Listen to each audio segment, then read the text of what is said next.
Okay, so ready for a deep dive today? We're really going deep on something. Always ready. It's something that, connects with every human culture Okay. Yep. throughout history. Hmm. It's the ways that we remember and honor those who came before us, our ancestors. Right. But get this, this isn't just going to be about, family trees Okay. and like dusty photo albums and things like that.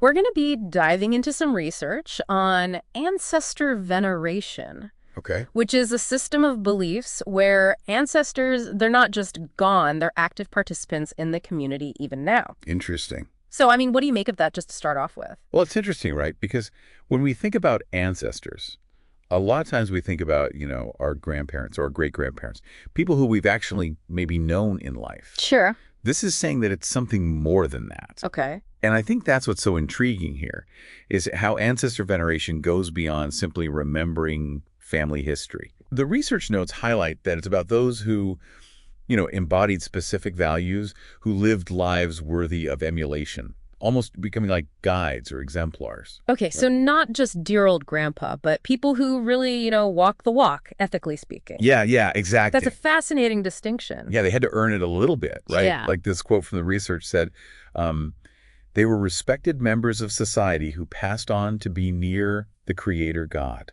Wow. This elevates them almost to a saint-like status. Okay. They become moral compasses, shaping the community even after death.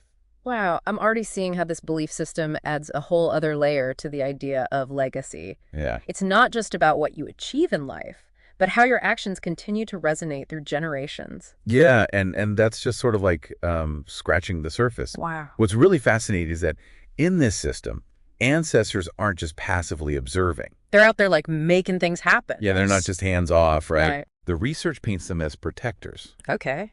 guardians of their family's well-being. Okay. And not just in a spiritual sense, Okay. though that's certainly a part of it. Right. They're also seen as protectors of more tangible things, land, resources, Interesting. even skills passed down through generations. So like, if my great-great-grandmother was a master weaver, her spirit would be looking out for my attempts to pick up the craft today. Yeah.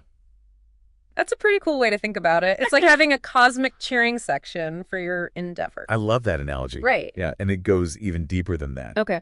The research emphasizes the role of ancestors in shaping personal identity. Okay. Imagine, you're not just an individual, you're part of a lineage, Oh, wow.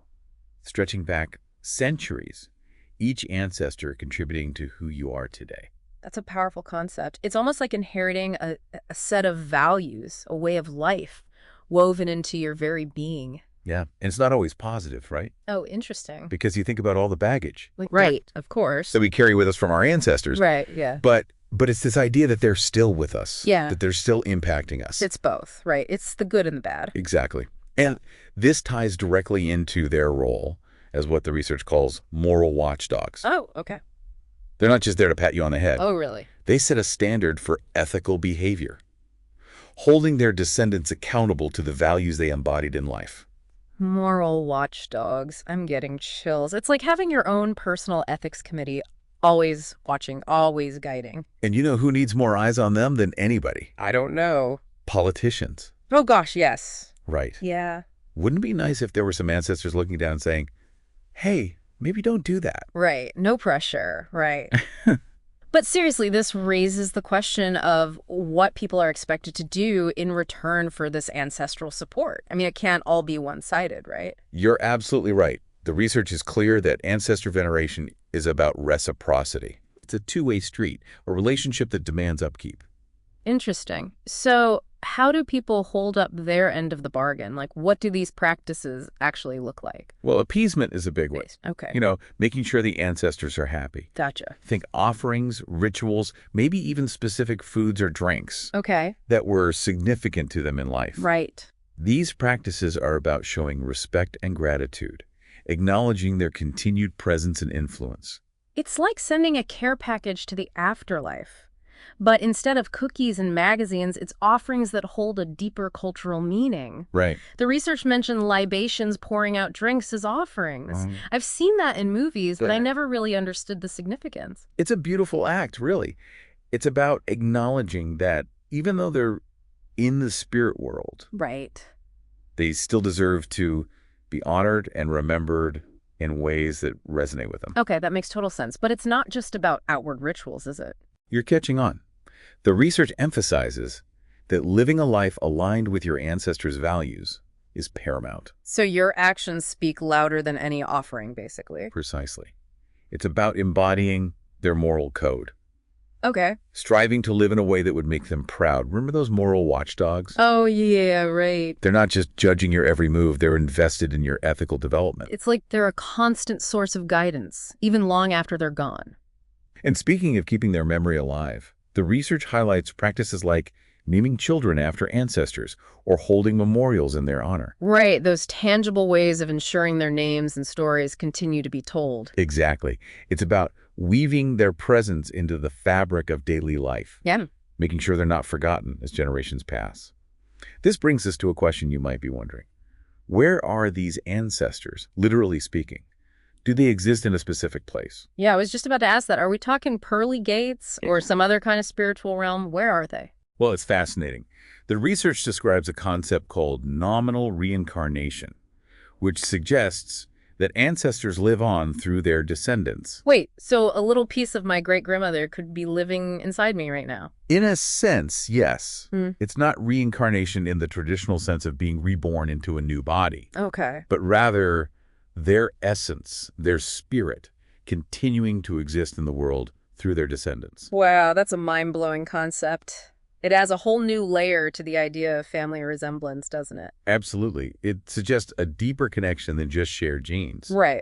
And the research goes on to say that ancestors aren't confined to one specific location. Okay. They're woven into the fabric of the community, Okay. present in the values, traditions, and stories passed down through generations. So they're not up in the clouds somewhere. They're right here with us, influencing our lives in subtle ways. Precisely.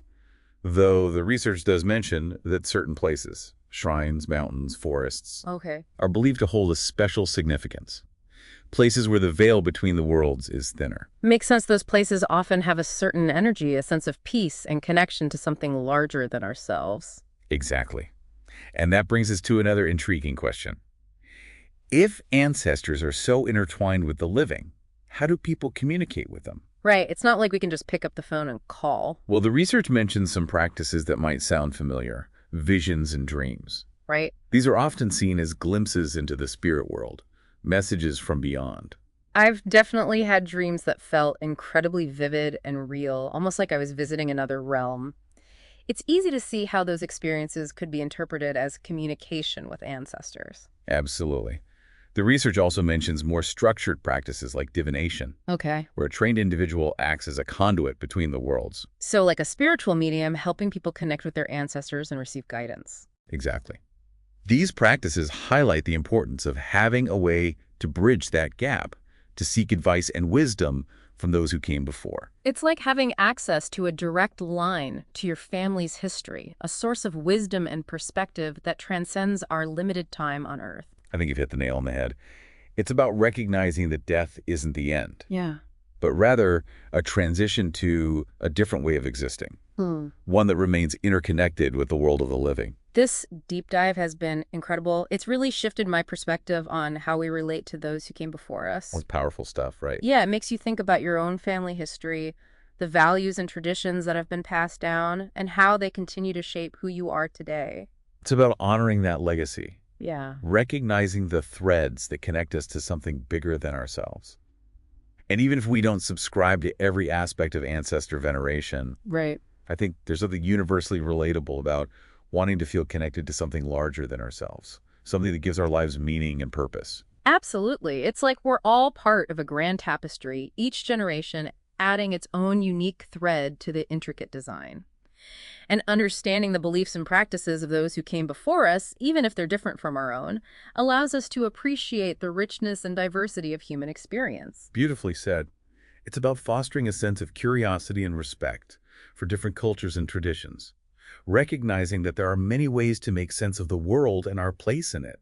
So the next time you stumble upon an old family photo or hear a story about your ancestors, take a moment to really reflect on their lives, their values, and the legacy they've passed down to you. You might be surprised by what you discover. That's a perfect note to end on. Thanks for diving deep with us today. My pleasure. Until next time, keep exploring.